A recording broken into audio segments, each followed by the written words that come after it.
تمام تعریفیں اللہ رب العزت کے لیے ہیں جو تمام جہانوں کا پروردگار ہے۔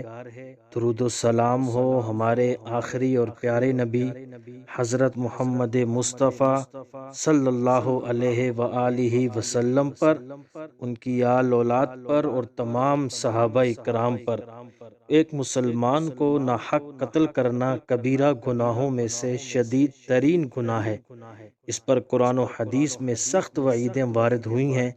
مسلمان کو ناحق قتل کرنے میں جہاں اللہ کے حکم کی پامالی اور اس کی نافرمانی ہے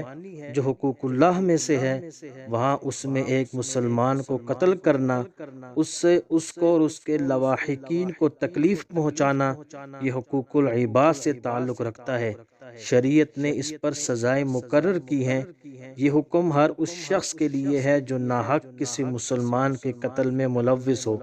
صحابی رسول حضرت ابو ہریرہ رضی اللہ تعالیٰ عنہ سے روایت ہے کہ اللہ کے نبی صلی اللہ علیہ وآلہ وسلم نے ارشاد فرمایا کہ جس شخص نے کسی مسلمان کے قتل میں آدھے کلمے سے بھی اعانت کی یعنی مدد کی، وہ قیامت کے دن اللہ کے سامنے اس حالت میں آئے گا کہ اس کی پیشانی میں لکھا ہوا ہوگا کہ یہ شخص اللہ کی رحمت سے محروم ہے۔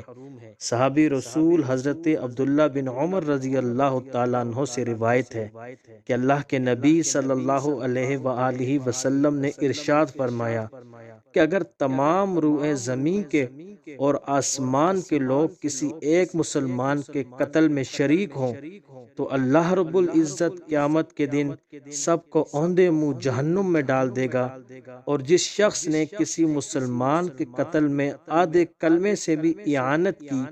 یعنی مدد کی، وہ قیامت کے دن اللہ کے سامنے اس حالت میں آئے گا